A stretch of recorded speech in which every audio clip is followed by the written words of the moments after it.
ಮತ್ತು ನೀವು ವೀಕ್ಷಿಸುತ್ತಿರುವಿರಿ ರಿಪಬ್ಲಿಕ್ ಕನ್ನಡ. ಇದು ನಿಮ್ಮ ಧ್ವನಿ.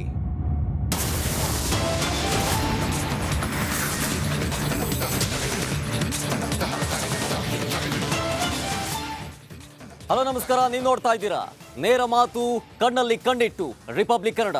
ಇದು ನಿಮ್ಮ ಧ್ವನಿ. ನಾನು ಶರತ್ ಹುಣಸೂರು. ನನ್ನ ಜೊತೆಗೆ ಸುದ್ದಿ ಕೊಡೋದಕ್ಕೆ ಜಾಯ್ನ್ ಆಗ್ತಾ ಇದ್ದಾರೆ ರಂಜಿತ್, ವೆಲ್ಕಮ್. ಥ್ಯಾಂಕ್ ಯು ಶರತ್. ಸಾಕಷ್ಟು ಸುದ್ದಿಗಳಿದ್ದಾವೆ, ಅದೆಲ್ಲವನ್ನು ಕೂಡ ಒಂದೊಂದಾಗಿ ನೋಡ್ತಾ ಹೋಗೋಣ. ಮೊದಲಿಗೆ ಇಂಗ್ಲಿಷ್ ನಾಮ ಫಲಕದ ವಿರುದ್ಧ ಇದೀಗ ಕರವೇ ಸಮರವನ್ನೇ ಸಾರಿದೆ. ಎಲ್ಲೆಲ್ಲಿ ಇಂಗ್ಲಿಷ್ ನಾಮಫಲಕಗಳು ಕಾಣಿಸ್ತವೋ ಅದೆಲ್ಲವನ್ನು ಕೂಡ ತೆರವುಗೊಳಿಸೋ ಕೆಲಸಗಳಾಗ್ತಾ ಇದೆ. ಅವರ ಆಗ್ರಹ ಒಂದೇ, ಕನ್ನಡ ನಾಮಫಲಕವನ್ನು ಅಳವಡಿಸಬೇಕು. 65% ಕನ್ನಡ ನಾಮಫಲಕ ಇರಬೇಕು. ಇಂಗ್ಲಿಷ್ ನಾಮಫಲಕವನ್ನು ಹರಿದಾಕಿ ಆಕ್ರೋಶವನ್ನು ಹೊರಹಾಕ್ತಾ ಇದ್ದಾರೆ. ಬೃಹತ್ ಜಾಹೀರಾತು ಫಲಕವನ್ನು ಹರಿದಾಕಿ ಕನ್ನಡ ಪರ ಸಂಘಟನೆಗಳು ಆಕ್ರೋಶವನ್ನು ಹೊರಹಾಕ್ತಾ ಇದ್ದಾರೆ. ಸಾದಹಳ್ಳಿಯಲ್ಲೂ ಕೂಡ ಕರವೆಯಿಂದ ಬೃಹತ್ ಪ್ರತಿಭಟನೆಯನ್ನ ಕೂಡ ಮಾಡಲಾಗ್ತಾ ಇದೆ. ಬ್ಲೂಮ್ ಹೋಟೆಲ್ ಲೈಟಿಂಗ್ ಅನ್ನ ಒಡೆದಾಕಿ ಕಿಡಿಕಾರ್ತಾ ಇದ್ದಾರೆ. ಜೊತೆಗೆ ಅಲ್ಲಿದ್ದಂತಹ ನಾಮಫಲಕ ಇಂಗ್ಲಿಷ್ ಬೋರ್ಡ್ಗಳನ್ನ ಕಿತ್ ಹಾಕಿ ಪ್ರತಿಭಟನೆಯನ್ನ ಮಾಡ್ತಾ ಇದ್ದಾರೆ, ಆಕ್ರೋಶವನ್ನ ಹೊರಹಾಕ್ತಾ ಇದ್ದಾರೆ. ಅದಕ್ಕೆ ಸಂಬಂಧಪಟ್ಟಂತಹ ವಿಜುವಲ್ಸ್ ಅನ್ನ ಗಮನಿಸ್ತಾ ಇದ್ದೀವಿ. ಒಂದ್ ಕಡೆ ಇಂಗ್ಲಿಷ್ ನಲ್ಲಿರುವಂತಹ ನಾಮಫಲಕವನ್ನ ಕಿತ್ತೆಸಿತಾ ಇರೋದು, ಒಡೆದಾಗ್ತಾ ಇರೋದು. ಮತ್ತೊಂದು ಕಡೆ ದೊಡ್ಡ ಬ್ಯಾನರ್ ಮೇಲೆ ಅಳವಡಿಸಿದಂತಹ ಬ್ಯಾನರ್ನ ಕಿತ್ತಾಕೋದಕ್ಕೆ ಕರವೇ ಕಾರ್ಯಕರ್ತರು ಮುಂದಾದರು. ದೊಡ್ಡ ನಾಮಫಲಕವನ್ನ ಹಾಕಲಾಗಿತ್ತು, ಅದನ್ನ ಹರಿದಾಕ್ತಾ ಇರೋ ದೃಶ್ಯಾವಳಿಗಳನ್ನ ಗಮನಿಸ್ತಾ ಇದ್ದೀರಿ. ಮತ್ತೊಂದು ಕಡೆ ಪೊಲೀಸರು ಕೂಡ ಹರಸಾಹಸವನ್ನ ಪಡಬೇಕಾದಂತಹ ಪರಿಸ್ಥಿತಿ ಉಂಟಾಯ್ತು. ಯಾಕೆಂತ ಹೇಳಿದ್ರೆ ಹತ್ತಬೇಕಾದಂತಹ ಸಂದರ್ಭದಲ್ಲಿ ಏನಾದರೂ ಹೆಚ್ಚು ಕಮ್ಮಿ ಆದರೆ ಯಾರು ಹೊಣೆ, ಬೇಡ ಇಳಿರಿ ಕೆಳಗಡೆ ಅಂತ ಹೇಳಿ ಎಷ್ಟೇ ಮನವೊಲಿಸೋ ಪ್ರಯತ್ನಗಳಾದರೂ ಕೂಡ ಕನ್ನಡ ಪರ ಸಂಘಟನೆಗಳು ಮನವೊಲಿಸೋದಕ್ಕೆ ಸಕ್ಸಸ್ ಆಗಲಿಲ್ಲ ಪೊಲೀಸರು. ಇದಕ್ಕೆ ಸಂಬಂಧಪಟ್ಟಂತ ಎರಡೂ ದೃಶ್ಯಾವಳಿಗಳನ್ನ ಸ್ಕ್ರೀನ್ ಮೇಲೆ ಗಮನಿಸ್ತಾ ಇದ್ದೀರಿ. ಒಂದ್ ಕಡೆ ಇಂಗ್ಲಿಷ್ ಬೋರ್ಡ್ ಅನ್ನ ಕಿತ್ತಾಕಿ ಆಕ್ರೋಶವನ್ನ ಹೊರಹಾಕ್ತಾ ಇದ್ದಾರೆ ಕನ್ನಡ ಪರ ಸಂಘಟನೆಗಳು.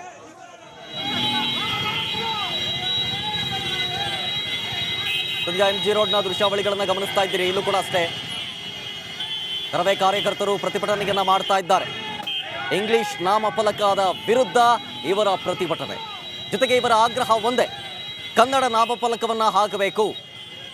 ಅಕ್ಕಪಕ್ಕದ ರಾಜ್ಯಗಳನ್ನ ನೋಡಿ, ಫಾರ್ ಎಕ್ಸಾಂಪಲ್ ತಮಿಳುನಾಡು, ಮೊದಲಿಗೆ ದೊಡ್ಡ ಅಕ್ಷರದಲ್ಲಿ ತಮಿಳಿನಲ್ಲಿ ನಾಮಫಲಕವನ್ನ ಹಾಕಲಾಗಿದೆ, ಆಮೇಲೆ ಸಣ್ಣದಾಗಿ ಇಂಗ್ಲಿಷ್ನಲ್ಲಿ ಹಾಕಿರ್ತಾರೆ. ಅದು ಅಲ್ಲಿದ್ದಂತಹ ಒಂದು ಒಗ್ಗಟ್ಟು. ಇಲ್ಲಿ ಹಾಕಿಲ್ಲ, ಅಲ್ಲಿರುವಂತಹ ನಿಯಮ ಇಲ್ಲಿ ಹಾಕಿಲ್ಲ, ನಾವು ಒಗ್ಗಟ್ಟಾಗಿರೋಣ, ಕನ್ನಡವನ್ನ ಬಳಸೋಣ ಹೆಚ್ಚು.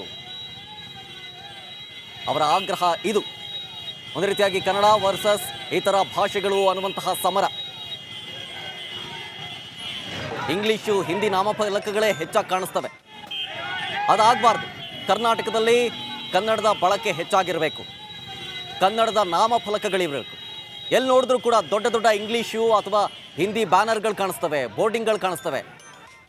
ನಾವು ಕರ್ನಾಟಕದಲ್ಲಿದ್ದೀವ ಅಥವಾ ಬೇರೆ ಯಾವ್ದಾದ್ರು ಸ್ಥಳದಲ್ಲಿದ್ದೀವ ಅಂತ ಅನ್ನಿಸ್ಬಿಡುತ್ತೆ ಒಂದ್ಸಲ. ಹೀಗಾಗಿ ಇವರು ಈ ರೀತಿಯಾಗಿ ಆಗ್ರಹಿಸ್ತಾ ಇದ್ದಾರೆ. ಕನ್ನಡಕ್ಕಾಗಿ ಕನ್ನಡಿಗರು ರೊಚ್ಚಿಗೇಳ್ತಾ ಇರುವಂತಹ ವಿಜುವಲ್ಸ್ ಇದು. ಸಾದಹಳ್ಳಿ ಟೋಲ್ ಬಳಿ ಕರವೇ ಕಾರ್ಯಕರ್ತರು ಒಂದ್ ಕಡೆ ಆಕ್ರೋಶವನ್ನು ಹೊರಹಾಕಿದ್ರು, ಮತ್ತೊಂದು ಕಡೆ MG ರಸ್ತೆ ಅಲ್ಲೂ ಕೂಡ ಅಷ್ಟೇ ಕನ್ನಡ ಉಳಿವಿಗಾಗಿ ಕರವೇ ಕಿಚ್ಚು ಹೆಚ್ಚಾಗ್ತಾ ಇದೆ.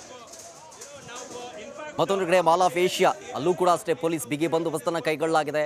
ಅಲ್ಲೂ ಕೂಡ ಸಾಕಷ್ಟು ಗಲಾಟೆ ಗದ್ದಲಗಳಾದವು, ವಾಕ್ ಸಮರಗಳಾದವು. ಮತ್ತೊಂದು ಕಡೆ ಕಮಿಷನರ್ ದಯಾನಂದ್ ಅವರು ಕೂಡ ಸ್ಥಳಕ್ಕೆ ಭೇಟಿಯನ್ನು ಕೊಟ್ಟಿದ್ರು, ಭದ್ರತೆಯನ್ನು ಪರಿಶೀಲಿಸಿದ್ರು. ಮತ್ತೊಂದು ಕಡೆ ಏರ್ಪೋರ್ಟ್ ಟೋಲ್ ಬಳಿ ಇಂಗ್ಲಿಷ್ ನಾಮಫಲಕವನ್ನು ಧ್ವಂಸಗೊಳಿಸಲಾಯಿತು. ಸಾದಹಳ್ಳಿಯ ಬ್ಲೂಮ್ ಹೋಟೆಲ್ ಬಳಿಯೂ ಅಷ್ಟೇ ಅಲ್ಲಿದ್ದಂತಹ ಇಂಗ್ಲಿಷ್ ನಾಮಫಲಕವನ್ನು, ಬೋರ್ಡನ್ನು ಪೀಸ್ ಮಾಡಲಾಯಿತು. ಇಂಗ್ಲಿಷ್ ತೆರವುಗೊಳಿಸಿ ಕನ್ನಡ ನಾಮಫಲಕವನ್ನು ಅಳವಡಿಸಬೇಕು. ನಿನ್ನೆ ಕೂಡ ಅಷ್ಟೇ ಒಂದು ರ್ಯಾಲಿಯನ್ನು ಮಾಡಿದ್ರು. ರ್ಯಾಲಿಯನ್ನು ಮಾಡಿದಂತಹ ಸಂದರ್ಭದಲ್ಲಿ ಮೈಕ್ನಲ್ಲಿ ಅನೌನ್ಸ್ಮೆಂಟ್ ಮಾಡಿದ್ರು, ಇಂಗ್ಲಿಷ್ ಬೋರ್ಡ್ ಹಾಕಿದ್ದೀರಿ, ಅದನ್ನು ತೆಗೆದು ಕನ್ನಡದಲ್ಲಿ ಹಾಕಬೇಕು, ಕನ್ನಡದಲ್ಲಿ ದೊಡ್ಡದಾಗಿ ಹಾಕಬೇಕು, 65% ಕನ್ನಡದಲ್ಲಿ ಇರಬೇಕು ನಾಮಫಲಕ, ಆಮೇಲೆ ನೀವು ಕೆಳಗಡೆ ಬೇಕಾದ್ರೆ ಸಣ್ಣದಾಗಿ ಹಾಕೊಳ್ಳಿ. ಈ ರೀತಿಯ ಆಗ್ರಹವನ್ನು ನಿನ್ನೆ ಕೂಡ ಮಾಡಿದ್ರು. ಇವತ್ತು ಅದರ ಮುಂದುವರೆದ ಭಾಗ ಅನ್ನುವಂತೆ ನಗರದಾದ್ಯಂತ ಕನ್ನಡ ಪರ ಸಂಘಟನೆಗಳು ಹೋರಾಟಕ್ಕಿಳಿದಿವೆ. ದೃಶ್ಯದಲ್ಲಿ ಗಮನಿಸ್ತಾ ಇದ್ದೀವಿ, ಸಹಸ್ರಾರು ಸಂಖ್ಯೆಯಲ್ಲಿ ಜನ ಜಮಾಯಿಸಿದ್ದಾರೆ ಕನ್ನಡ ಬಾವುಟವನ್ನ ಹಿಡಿದುಕೊಂಡು. ಕನ್ನಡಕ್ಕೋಸ್ಕರ ಈ ಒಂದು ಹೋರಾಟ, ಕನ್ನಡ ನಾಮಫಲಕಕ್ಕಾಗಿ ಈ ಒಂದು ಹೋರಾಟ.